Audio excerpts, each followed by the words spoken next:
and then it has these other properties, but it's hard to know how those properties relate to the potency. But I will look into that. Any other questions? All right. Okay, let's move on to anti-proliferatives, apoptosis activators, and cytotoxins. So we've just talked a lot about immune modulation as one avenue for treating dermatologic pathologies. But there are a number of pathologies that involve either hyperproliferation or inappropriate proliferation of different parts of the skin. And so we're going to talk about things that can therapeutically treat those conditions with these mechanisms. So anti-proliferatives are what they sound like. They're things that inhibit proliferation of skin by inhibiting cell division and growth. So the anti-proliferatives as a group are generally used to treat pathologies of proliferation, including acne, where one of the inciting causes can be hyperproliferation of keratin that occludes glands and follicles and encourages infection. So anti-proliferatives can correct hyperplasia of the sebaceous gland itself, and it can correct the hyperkeratosis that promotes occlusion and infection. And in addition to inhibiting human skin growth, it can also inhibit bacterial growth. And so it can inhibit the proliferation of the P. acnes bacteria that's commonly involved in promoting acne. Counterintuitively, anti-proliferatives can help to counteract or slow down photoaging. So there are a lot of different mechanisms that all kind of converge together into the aging phenotypes of the skin after a long time of sun exposure. But this is one of those instances where treating with anti-proliferatives can help promote skin renewal properties. So we'll talk about that in a little bit. But anti-proliferatives can both promote skin cell growth, but also collagen and vascularization, all of which can promote healthy and stable skin. Psoriasis is a clear example of hyperproliferation, this time of keratinocytes that anti-proliferatives can help to reverse. And then, of course, tumor proliferation, another very clear pathology of hyperproliferation that anti-proliferatives can specifically target. So one class of the anti-proliferatives includes retinoids. No? Screen just died? Back? Okay. I'll just not touch my computer at all. So retinoids. You probably already have heard of retinoids or know what they are. These are all related to things like vitamin A, which is a retinoid. So retinoids work by binding to specific receptors called retinoid receptors, and you have a couple different types. You have the so-called RAR, or the retinoic acid receptor. And binding to the RAR type tends to affect cellular proliferation signals and dampen them. You also have a family called the RXR, or the retinoid X receptors. And so when these types of receptors are bound by retinoids, it tends to activate apoptotic pathways. And I have these asterisks here, and the note that this is sort of an in general phenomenon, but doesn't happen in all cases, to kind of lay out the stage for you that typically RAR receptor activity tends to promote cellular proliferation modulation, and RXR activity tends to promote apoptosis. But of course, intracellular signaling is very complex, so it's never going to be that RAR activation only does cellular proliferation things, and that RXR only does apoptosis-related things. There's always interplay, there's always crosstalk. But generally, these two types of receptor activation signal towards these two different pathways. And then among these families, both the retinoid acid receptor and the retinoid X receptor have a couple different isoforms. And this is only important to the extent that you understand that there are multiple different subtypes of these two receptor types. But it's really knowing these two receptor types is the take-home from this slide. So again, we have the endpoint of transcriptional regulation. And as we just talked about, RAR signaling tends to the outcome tends to be one of altering differentiation and cellular proliferation.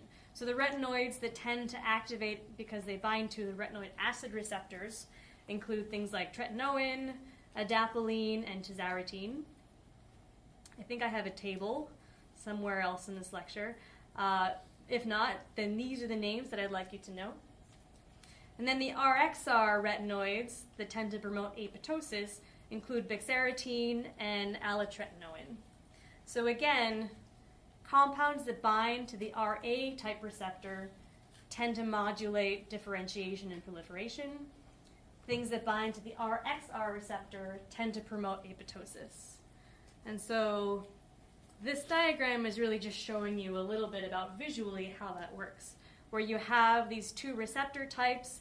Sometimes they form heterodimers with each other, and then depending on the heterodimer form and whether it's bound to a retinoid will determine what other proteins it interacts with and binds to. And then again, we move into this area where you have a lot of different transcription factors and transcription modulators coming together into complexes that direct the RNA polymerase to a particular promoter site.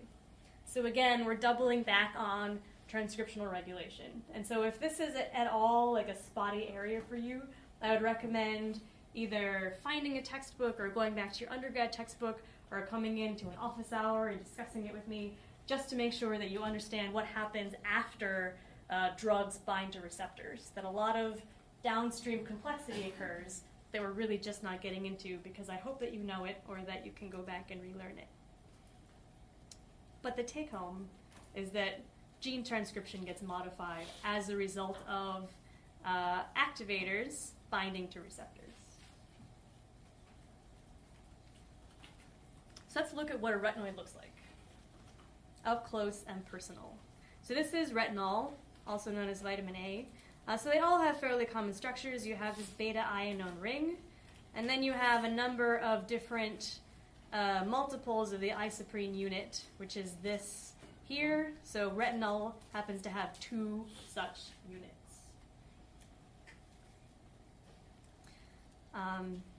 So then the types of retinoids are broken down sort of by the class of their development.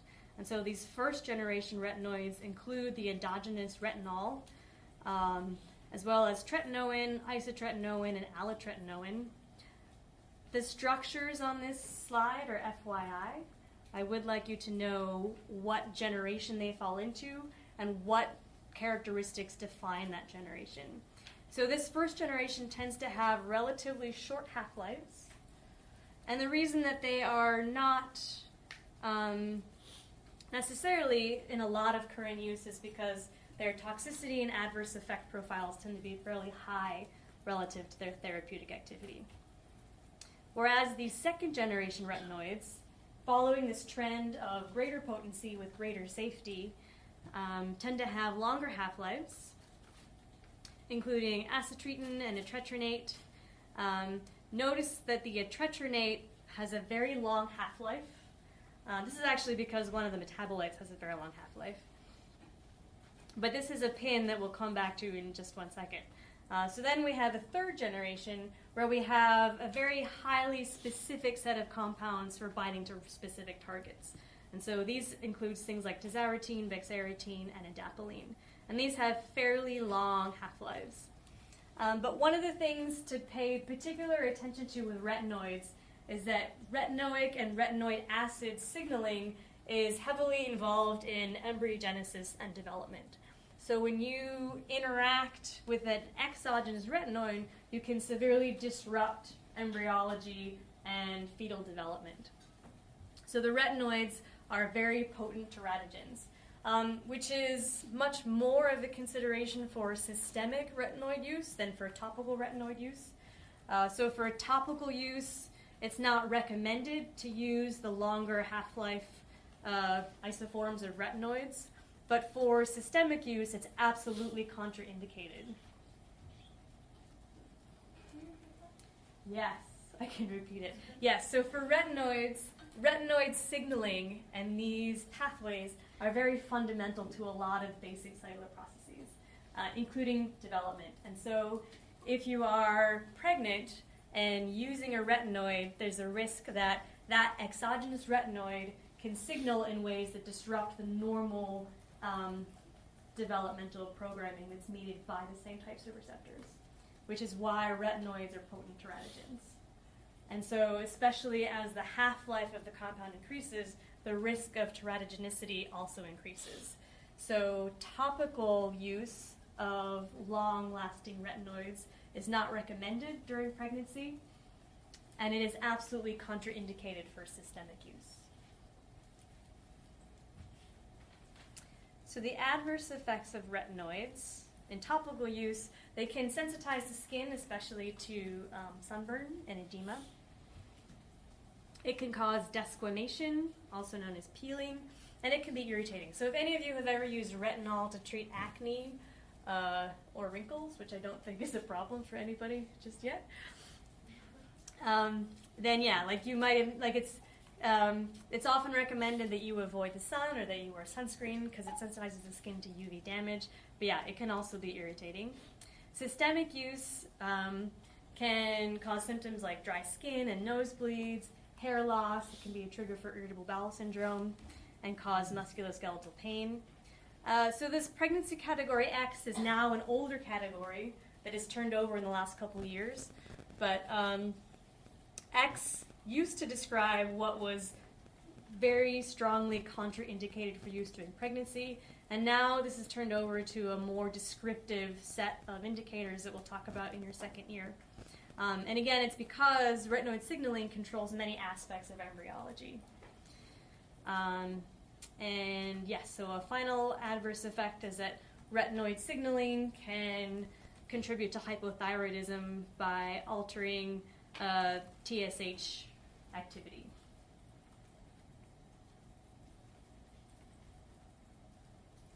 So in the US, for a lot of drugs that are known to be potent teratogens, there's a mechanism that healthcare professionals and pharmacists and anyone who can prescribe these drugs has to go through called the iPledge registration. So we're not going to talk about it in great detail here, but it sounds like some of you are familiar with it. But that absolutely applies to systemic retinoids. Okay, so related to retinoids are other vitamin analogs, including vitamin D. So one of the analogs that's used therapeutically is calcipotriene, and this is used to treat psoriasis. So like vitamin D, calcipotriene will bind to the vitamin D receptor, aka the VDR, and again activate transcriptional regulation. So the vitamin D receptor can also dimerize with the retinoid X receptor, the alpha type, and then that interaction will affect transcriptional regulation of downstream genes. So the take home here, I know this is a complicated slide, that's mostly FYI, but what you should draw from this is that vitamin D dependent signaling tends to decrease the production of pro-inflammatory cytokines,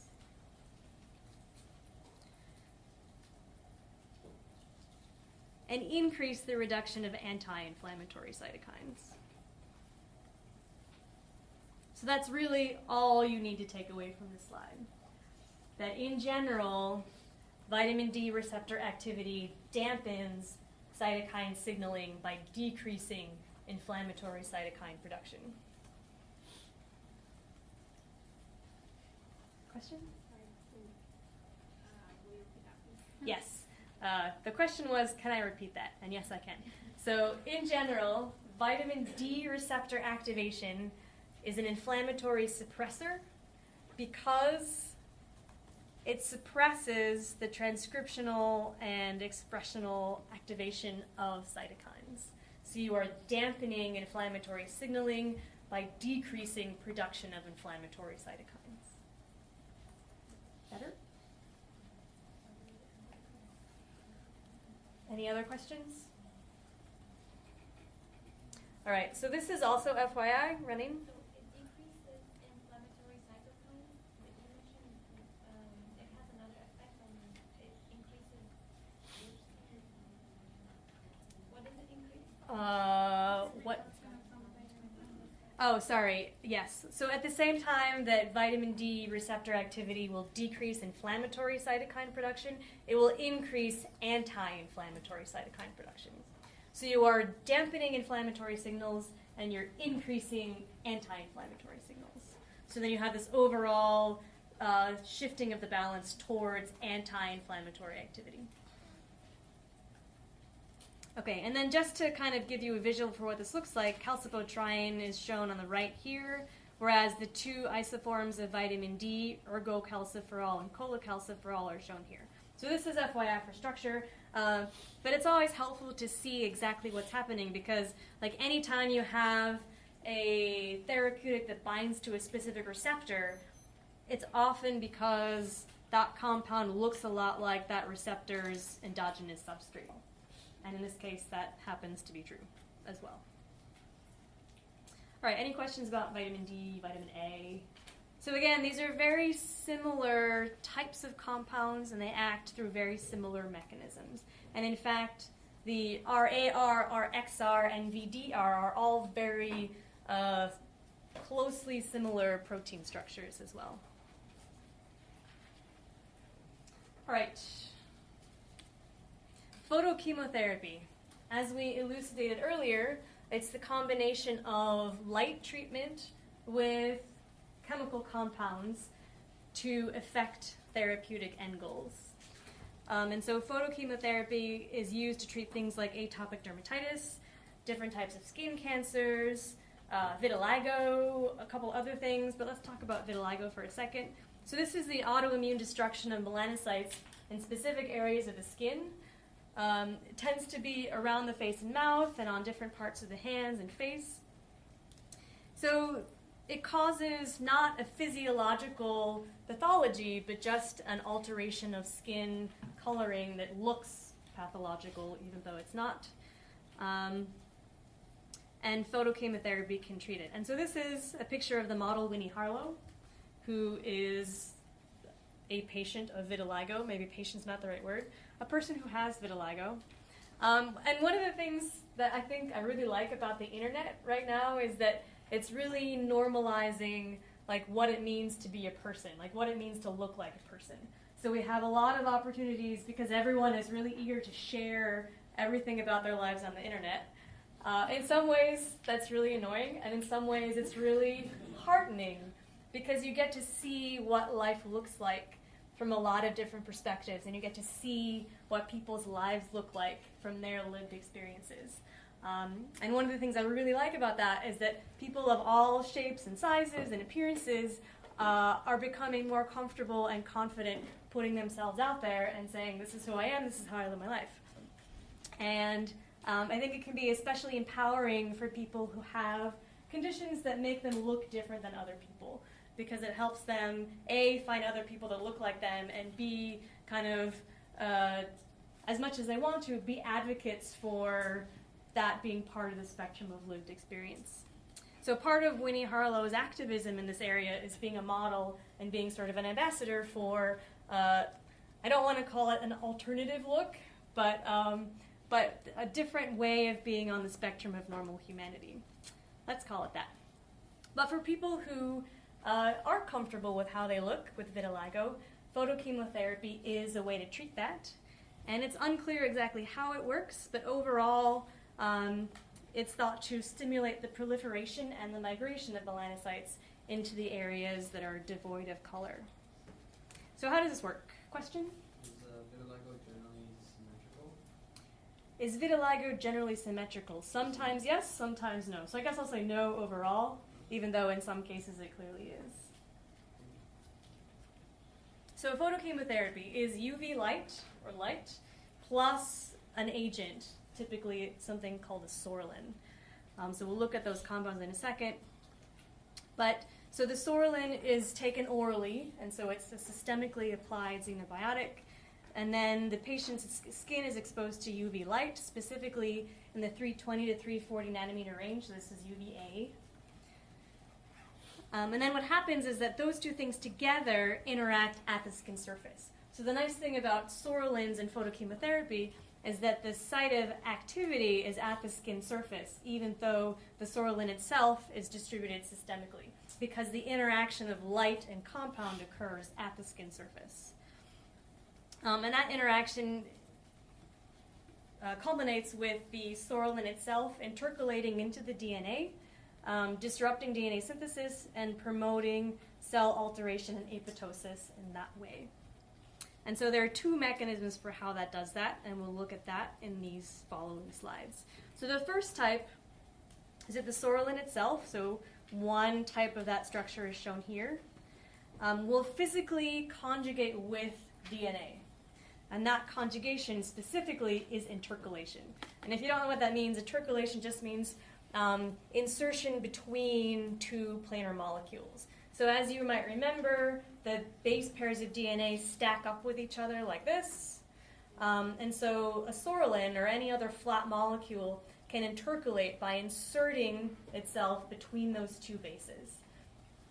And that is great for the drug, but really bad for DNA synthesis and replication, because as soon as any sort of protein machinery gets to that site, it doesn't know what to do. And we'll look at that in a second. But what happens here is that the sorolin comes into proximity with DNA by moving into the cell and moving into the nucleus, and then when it's activated by UV light, it will chemically bond to those bases, one on either side, or one above and below, however you want to think about it. And so this makes a cross-linked residue that we can look at in another way, so maybe it will be more clear. But this was my sort of stacked base pair hands. And then you have the intercalating sorolin, and finally the UV light-induced cross-linking. And you can see immediately, or at least I hope immediately, why this is a problem.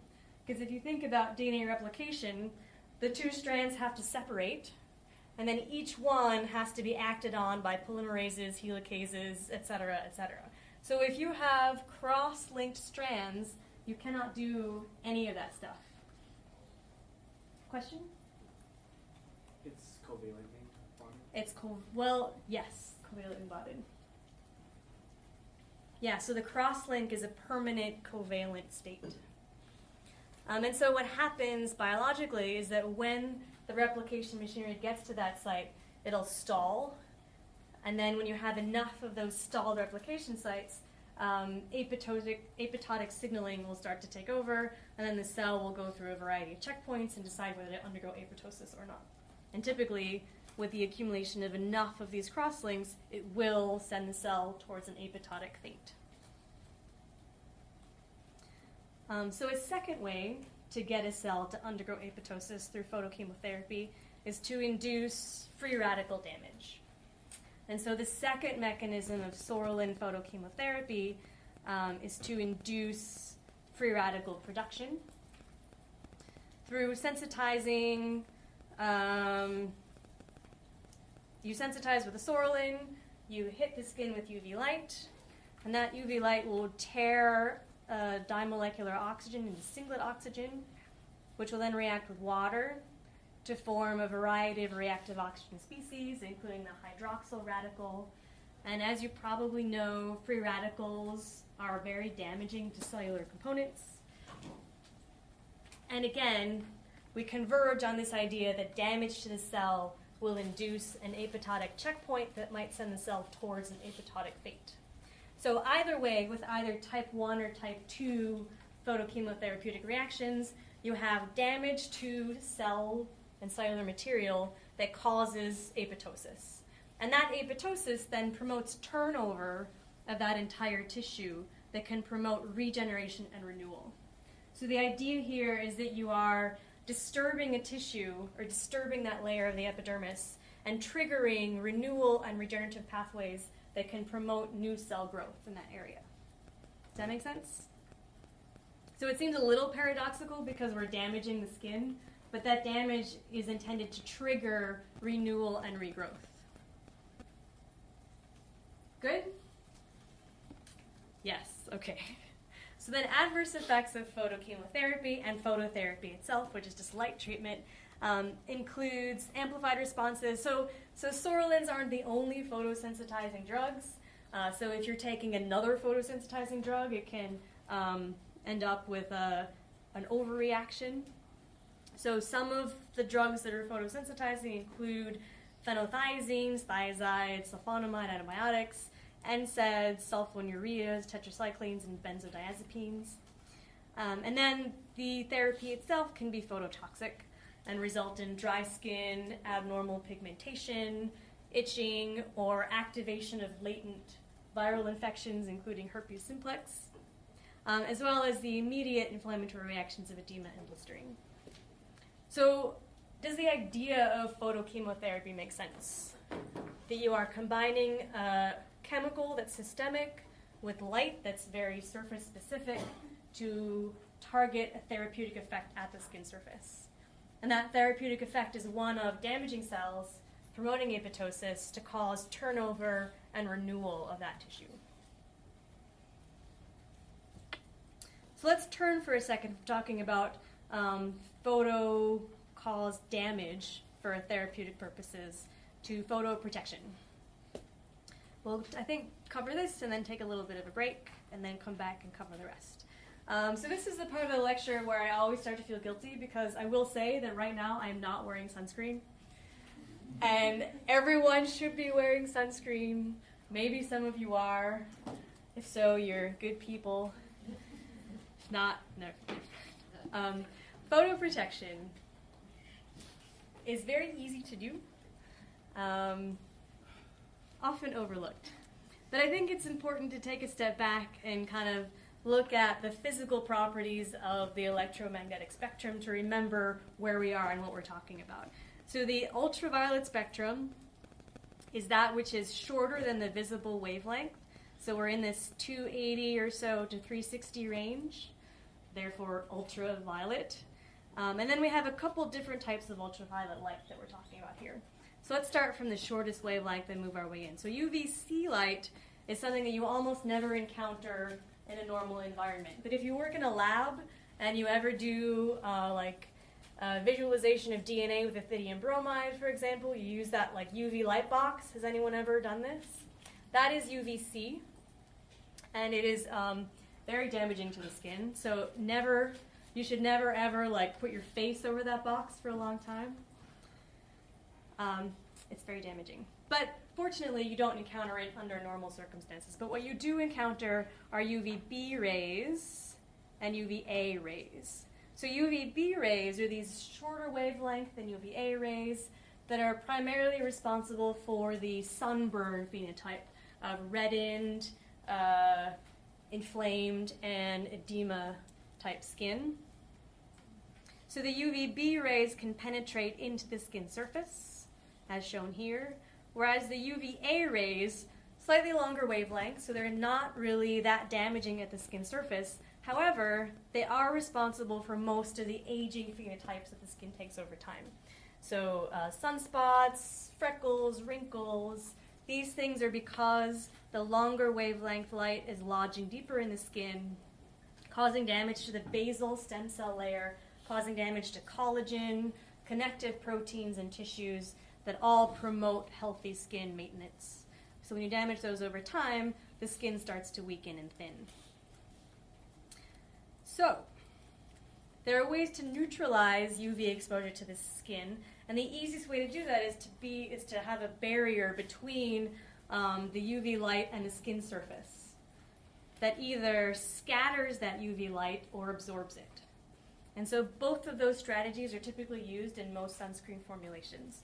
But the two mechanisms are these. You have inorganic filtering, which is very nonspecific. So this is a physical barrier where the compounds physically scatter or reflect the light. So the light doesn't actually change anything about the molecule. It just bounces off.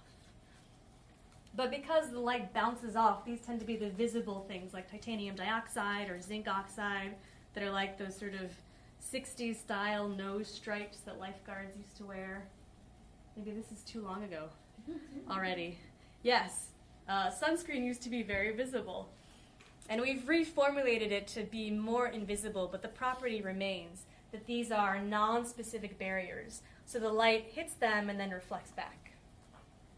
So these tend to cover a wide range of wavelengths because of its non-specific interaction with UV.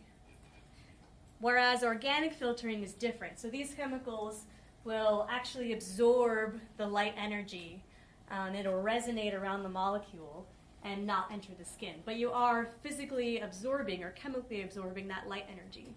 And so the spectrum of activity tends to be a little narrower because the wavelength of the light really matters when it's interacting with a very specific chemical compound. So the difference between inorganic filtering and organic filtering is one of how the light interacts with the compound. And the inorganic filtering is when the light just bounces off. The organic filtering is when the compound itself absorbs the light energy and prevents the UV ray from then penetrating the skin. So that, I hope, is clear. Is it? Because if it's not, I can repeat it. But that's really important. Okay. Can I repeat that, the difference? Yeah. So the difference between inorganic filtering and organic filtering is that inorganic filtering is a non-specific reflective interaction, where the light energy coming in simply bounces off titanium dioxide or zinc oxide and is reflected back away from the skin. Whereas organic filtering actually involves absorption of the light energy by that compound. So it's very specific to a particular range of wavelengths. And so instead of reflecting back, that compound absorbs the energy, but either way, the skin then doesn't absorb that light energy.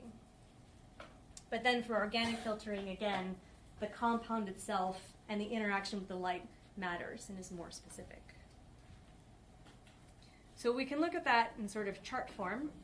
And so here we can talk about broad spectrum and narrow spectrum sunblocks or sunscreens.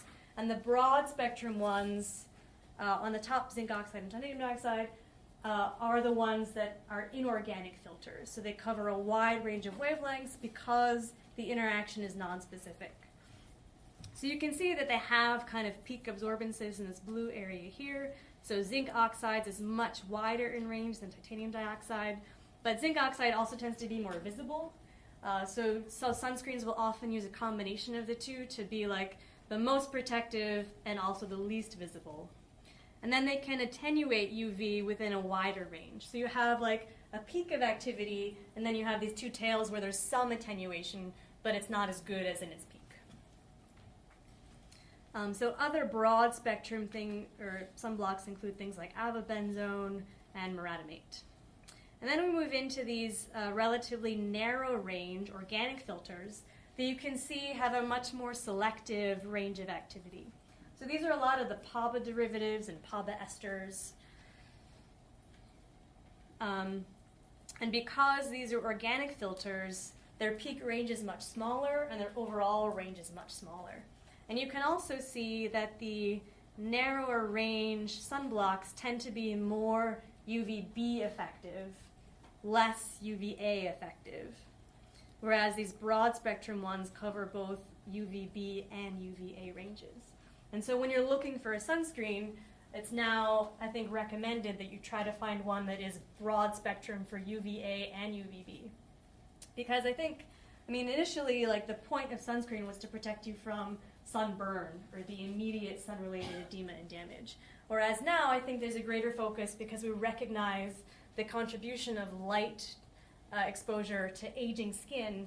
There's now a greater interest in UV block that covers both UVB and UVA ranges. So now the goal for sunblock has shifted away from immediate injury to long-term skin maintenance and health. So you can really see how a sunscreen works if you look at a person applying sunscreen with a UV camera. So this is normal light. This is a person applying sunscreen. That sunscreen is white. If you look at that same activity under UV camera light, it looks like this. So because the sunscreen absorbs the UV light, that looks black. And that's how sunscreen works. So I will say that for about a week after I give this lecture, I wear sunscreen. And then it kind of fades away again until the next year when I give it again. But yeah, so there's a whole video at the link that's here. I guess I quibble a little bit with its definition of non-sun damaged skin is beautiful skin. But I can fully get behind the idea that using a UV filter can help protect skin from UV damage. Okay, so that's photoprotection. We talked about photochemotherapy. So let's circle back and talk about the reasons for photochemotherapy and get back on the cytotoxicity and immunosuppressive function.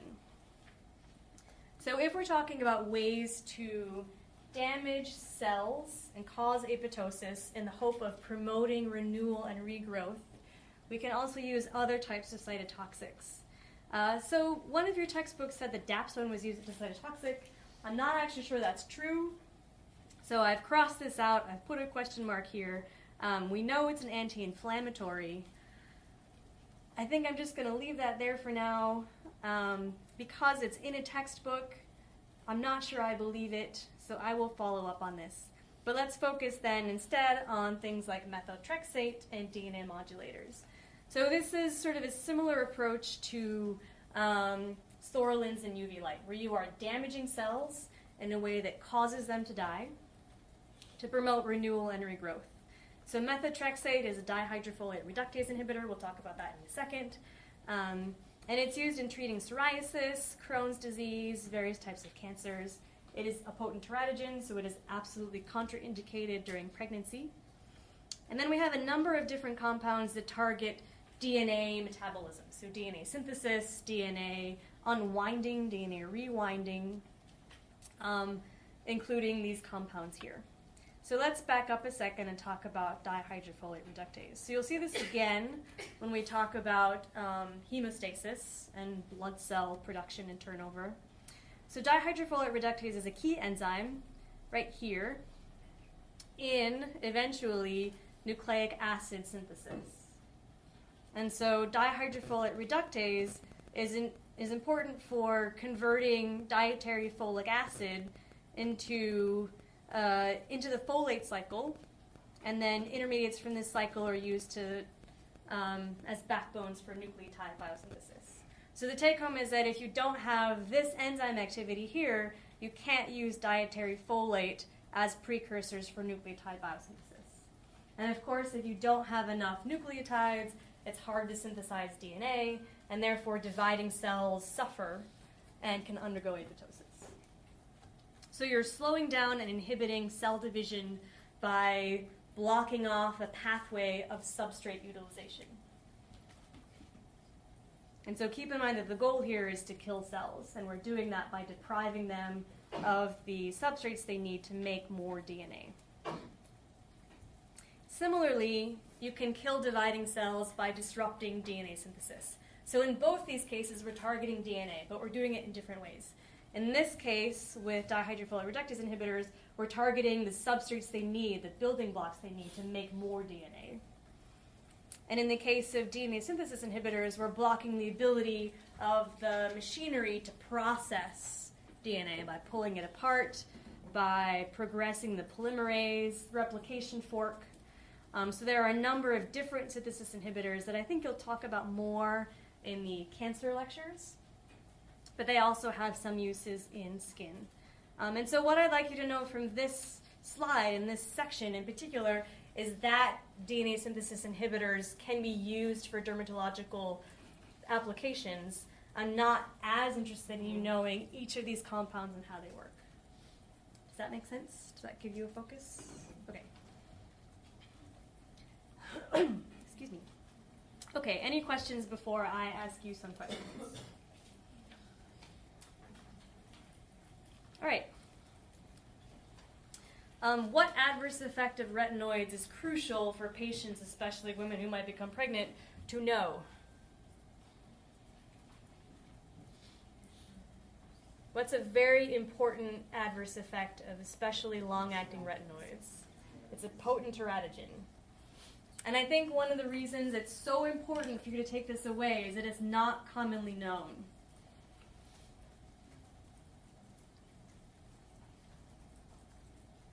But as a pharmacist, it will be your job to be a steward and a counselor of this type of information. Second question, what conjugate treatment do psoralins need in order to be effective as therapeutic agents? UV light. Specifically, what kind of UV light? UVA, 320 to 340 nanometers.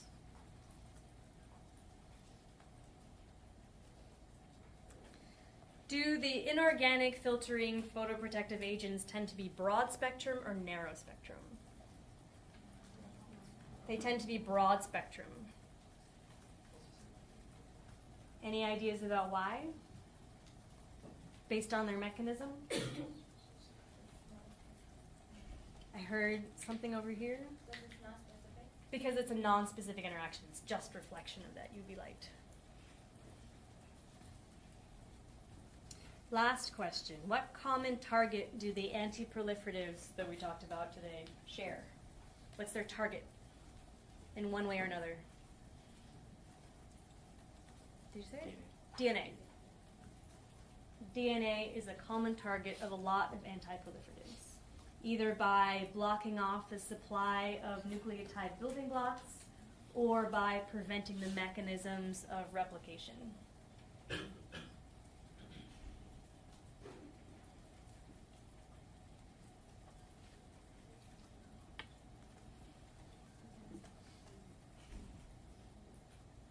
All right, ready to move on?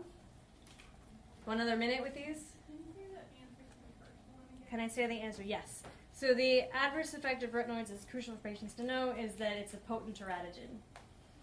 And so, like, if I were asking you exam questions based on your knowledge of these, I might ask you to jump off from knowing that it's a potent teratogen to asking you why it's a potent teratogen. So if you know and can describe retinoic acid